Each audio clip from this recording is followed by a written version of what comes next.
these are simple things that just about everybody can do, right? Using a red light, dry brushing, making sure that we are looking at your hormone levels to keep that inflammatory response as low as possible. Yeah. But to note that endobelly, it's a thing, it's a real thing. It is a bear to deal with when it onsets.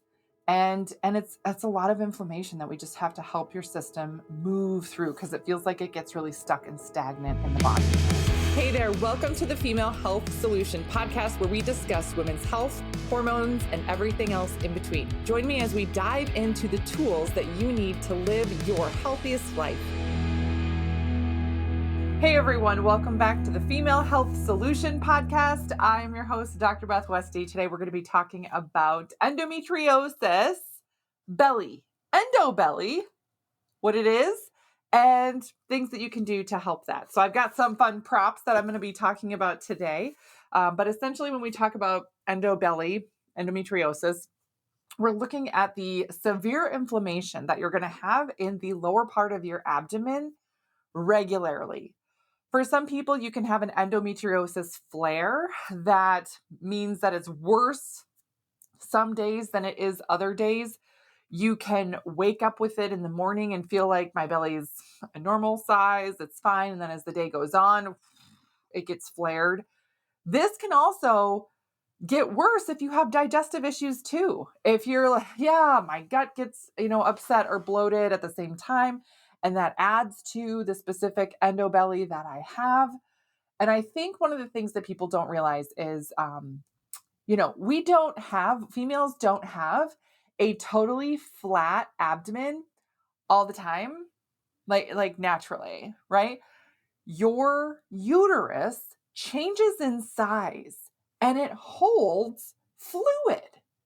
So imagine, if you will, like a balloon that doubles in size throughout the month and it gets heavier because it's holding more fluid, and then it releases all of it and comes back down. That means that some days of the month you might feel like, oh my gosh, my belly is way flatter. I feel slimmer. My pants fit different. Yes. And then other days, and this is normal. This is not related with endometriosis. This is just a regular, shift and change throughout the month. Other weeks you're like, why does my belly feel bigger? I feel pudgier. I feel like I have a bigger lower belly. What's going on?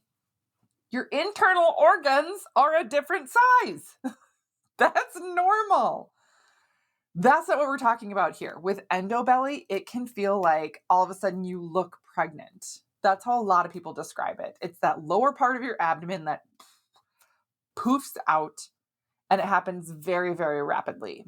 There is a ton of inflammation in that area. So keep in mind, when that gets flared, your body will retain fluid in that area.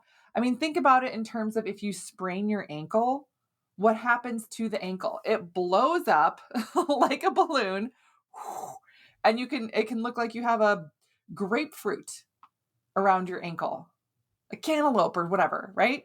The same thing is happening, but it's inside. So that's the hard thing about it, is that you can't see it, and you didn't get an injury there, right?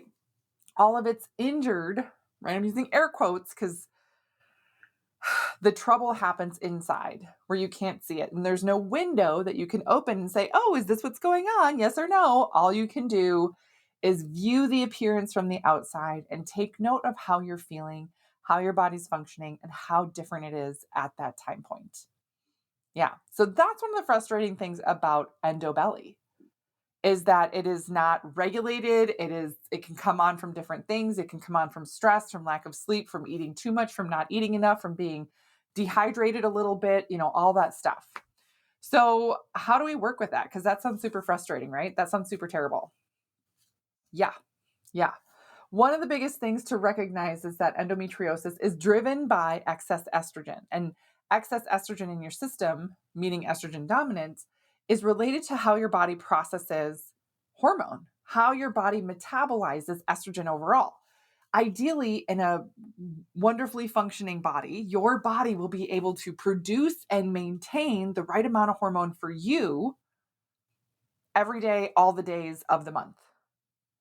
But when there is an issue with that, and oftentimes it comes with digestive issues or other genetic hormonal imbalance, etc., your body doesn't maintain it. How do we know that this is going on? How do we even identify this to begin with? How do we know what your hormones are doing? I'm so glad you asked. Dutch test is how we identify.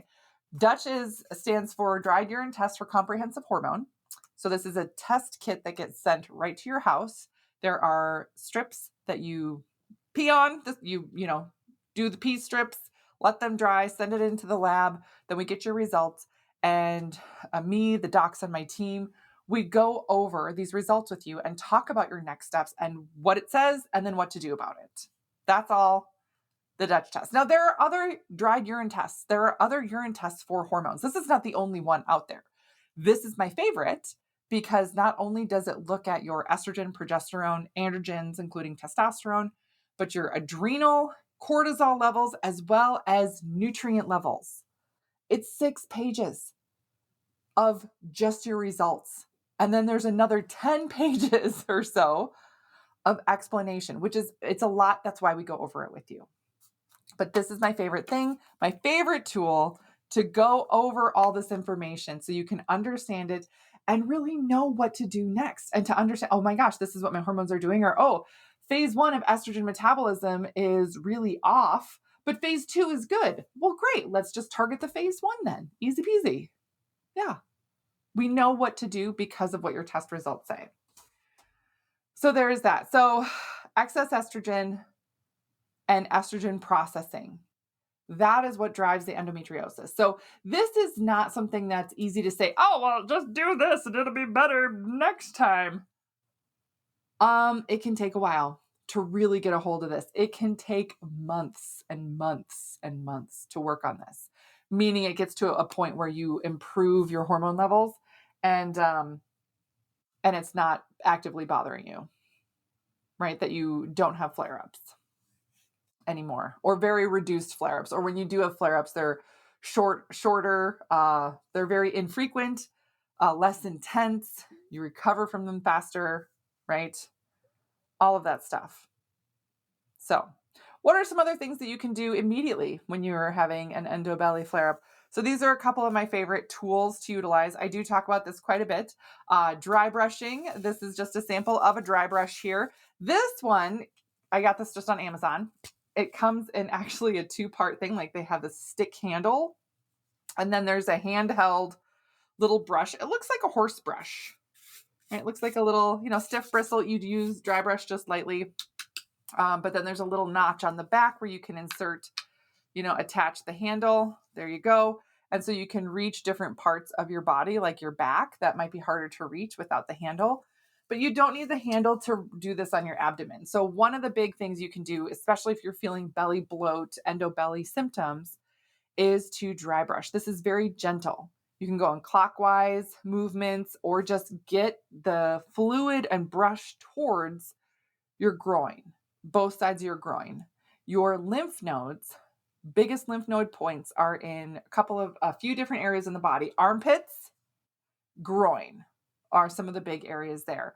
And to move the fluid towards those points and then lightly tap those areas to help pump those lymph nodes. Think of it like a sponge that you gently want to squish that fluid in and out of. So just gently brush like this. Hopefully you can kind of hear that. Just light. It doesn't take very long. Just, 5 minutes even brushing can produce a huge shift and change in the swelling. And then in that, in your groin area, you're not tapping very hard, but you can like make a light closed fist and just kind of bop it a little bit. The same, like I'm patting my face right now, right? This doesn't hurt. I can still talk while I'm doing this, but you can kind of tell maybe that I'm bumping my face. Just a light little boop, like a light, gentle clapping movement, right? That type of pressure. It's very light. It's very, very light. So one of the things that can be tough when you're in a lot of pain or you feel that bloat or that pressure is that the tendency almost feels like you want to be aggressive. Let me push on the belly. Let me force it out. Let me pound on my, lymph node areas. Nope. Gentle. Less is more with this type of pressure. Light brushing, light tapping on the groin area.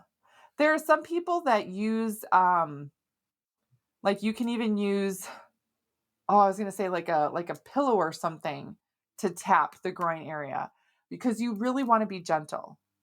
That's the key and the secret with doing that type of lymph drainage. So there's that. The other thing that I have found to be really helpful, and this helps with cramps, any type of swollen, bloated abdomen, all that stuff, is red light. So this is a wearable red light wrap from Fringe, and I really love this one. This is a therapeutic grade red light, so it does matter what you're getting.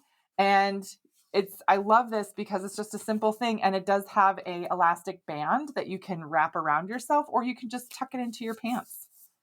And you can sit there with this on your belly, and it's a little bit of heat, which feels really good and is soothing. But then the red light also does help decrease inflammation. So very simple thing to layer in here is this red light wrap overall. And it's effective. And you can use this once a day on the regular just to keep that inflammation level lower overall. So those are some of the just like simple things that you can do. I do talk about, tinctures for your cycle, doing anti-inflammatory measures more with dietary changes. Those are more intensive things though, right? And a lot of those recommendations I do make on an individual basis, because what might be the best for you might be different than what's best for someone else. So sometimes people say, don't eat sugar and don't eat dairy and da, da, da, da, da.